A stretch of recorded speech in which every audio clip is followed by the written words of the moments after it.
पिछले कुछ समय से पैकेज ड्रिंकिंग वाटर बेचने वाली कंपनी बिसलरी काफी चर्चा में है। बीते साल नवंबर में जहां कंपनी के बिकने की तैयारी हो रही थी, क्योंकि कंपनी के मालिक रमेश चौहान के पास कंपनी को संभालने वाला कोई उत्तराधिकारी नहीं था और उनकी इकलौती बेटी यानी कि जयंती चौहान को पानी के इस कारोबार में कोई खास रुचि नहीं थी। इसीलिए वो अपने कारोबार को बेचना चाहते थे, जिसके लिए 82 साल के रमेश चौहान ने टाटा के साथ बातचीत शुरू कर दी थी, लेकिन अब उस पर ब्रेक लग चुका है। बता दें, डील की वैल्यूएशन को लेकर टाटा और बिसलरी के बीच बातचीत नहीं बन पाई, जिसके चलते टाटा के साथ डील को कैंसिल करना पड़ा। हालांकि इस डील के कैंसिल होने से बिसलरी को जीवन दान मिला है, क्योंकि जो कंपनी अब तक बिकने का मूड बना रही थी, अब उसे उसका असली उत्तराधिकारी मिल गया है। जी हाँ, अब बिसलरी की नई बॉस होंगी जयंती चौहान।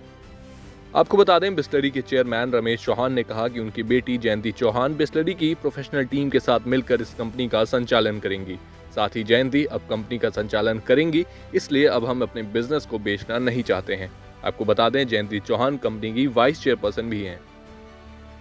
वहीं बिसलरी और टाटा के बीच कारोबार के अधिग्रहण को लेकर चल रही बातचीत पर अब विराम लग गया है। टाटा और बिसलरी के बीच डील को लेकर सहमति नहीं बन पाई और टाटा से बात बिगड़ने के बाद बिसलरी को उसका खोया हुआ उत्तराधिकारी मिल गया है। यानी जो जयंती अब तक अपने पिता के कारोबार को लीड करने से पीछे हट रही थी, वो अब टाटा के साथ डील कैंसिल होने पर उस कंपनी को संभालने के लिए तैयार हैं। साथ ही बता दें, एक रिपोर्ट के मुताबिक जयंती चौहान जल्द ही प्रोफेशनल मैनेजमेंट टीम के साथ काम करने में जुट जाएंगी और वो कंपनी की कमान संभालने लगेंगी। जहां जयंती पिछले कुछ समय से सक्रिय रूप से बिसलरी के विस्तार के लिए काम कर रही हैं, वहीं बिसलरी ने आईपीएल टीमों के साथ भी डील कर ली है, जिसमें जयंती का अहम रोल है। साथ ही आपको बताते चलें कि टाटा ग्रुप और बिसलरी के बीच पिछले 2 सालों से बातचीत चल रही थी, लेकिन पिछले हफ्ते जब दोनों कंपनियों की बैठक हुई तो इस पर उनकी आपसी सहमति नहीं बन पाई और अब जयंती ही बिसलरी को लीड करेंगी।